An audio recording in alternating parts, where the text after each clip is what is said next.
Hi everybody, welcome to day 56. I'm sorry there was nothing for day 54 and 55.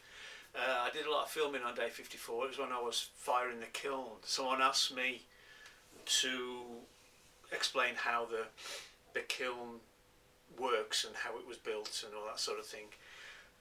So I tried to answer that, and after about 11 or 12 takes of me getting it wrong, I gave up.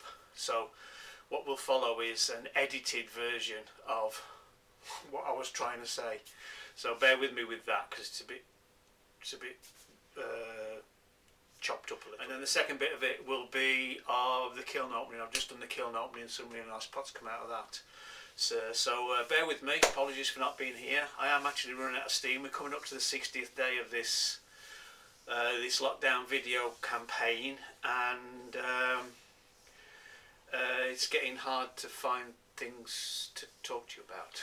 So I'll get through to day 60, I hope, and we'll take it from there. Okay, here we are, day 54, firing the kiln.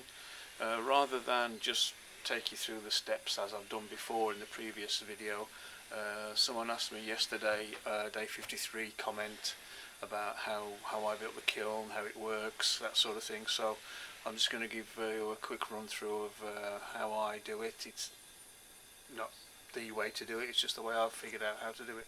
Okay. Right, my kiln is housed in a brick shed, which is quite safe. I'm limited for space, so I've had to build it and sort of shoehorn it in.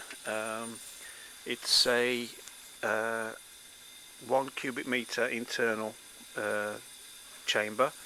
It has a sprung arch roof. You can't see it behind the wicket, but it curves over, and because it's got a sprung arch you need steels. So the steels are here, they are on each corner, they're held together with threaded bar, goes across there, and then obviously front to back steel comes down, and then it's held front to back at the bottom, and then the steel comes across here just below the burners.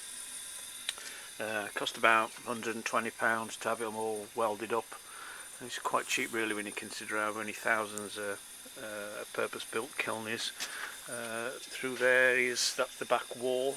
There is a gap between the kiln and the back wall. Obviously you can't have it touching the wall because of the radiated heat. It would damage the bricks on the back, so there's an air gap about 6 or 7 inches on the back. Here are all my spare bricks. You tend to become a bit of a hoarder when you build kilns, and especially when you're trying to build one on a shoestring like I have. These are all second-hand bricks from various kilns that you hear of people taking to pieces. A lot of these bricks are out of an old industrial electric kiln that was taken to pieces by my friend Jim. And he said, do you want these bricks? So I said, oh yeah. So I brought them over here, and I've got enough stock to build a second kiln now if I want one, and I keep adding to it.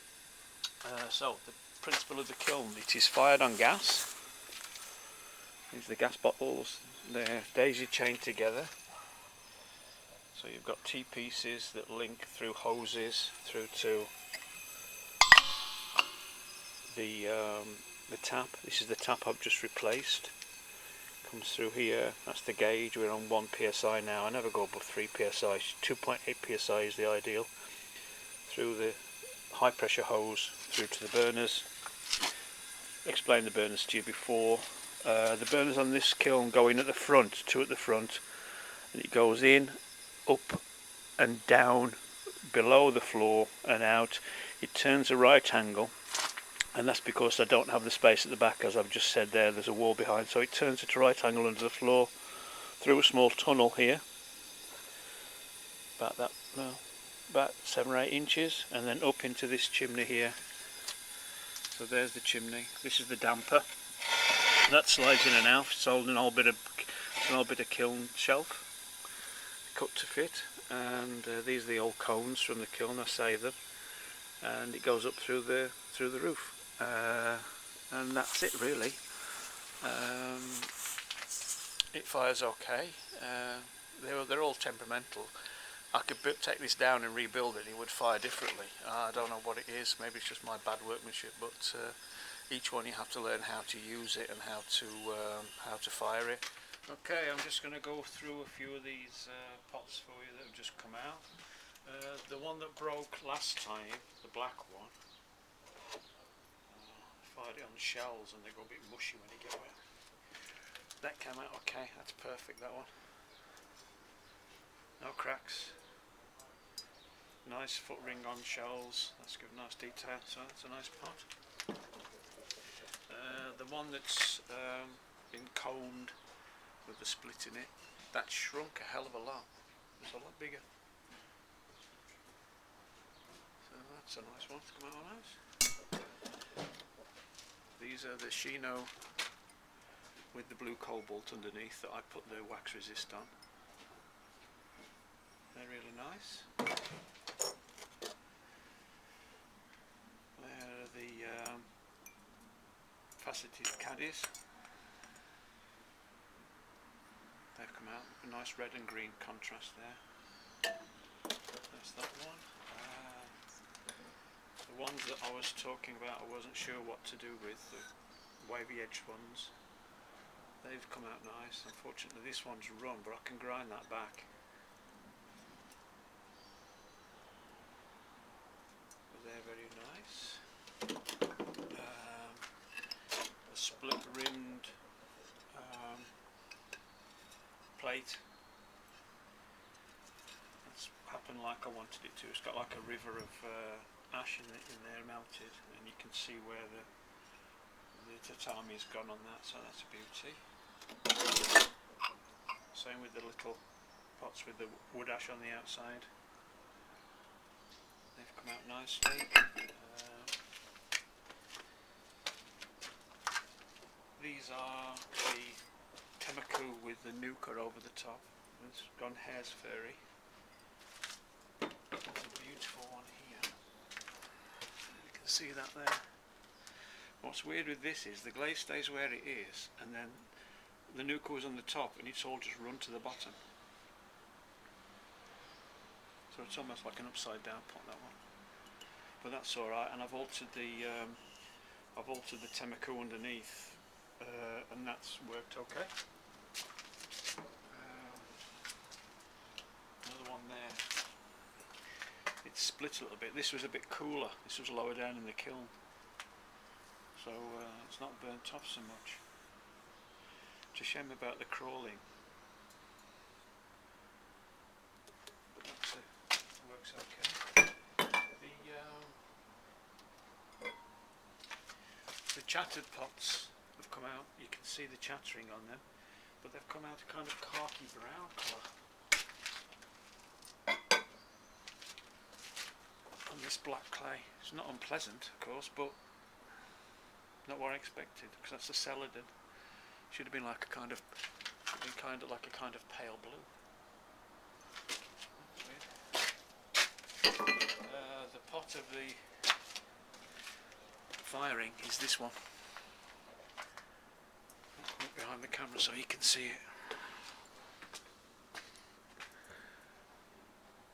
That's cobalt under my ochre glaze.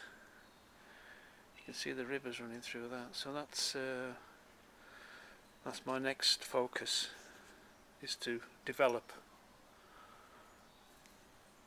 that idea. That was an experiment I put in that's turned out really nicely.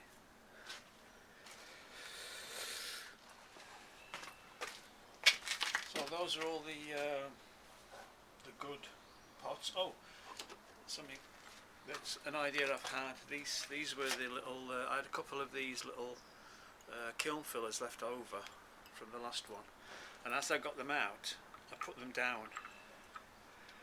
So I think what I'm going to do is I'm going to do some little tiny cups with little saucers with a turned foot ring in there, so they sit nicely. So that's another idea to pursue. Right, so that's all. Oh, another one that's come out nice. That's this this ochre glaze over a black body. It's really nice. Now the mistakes.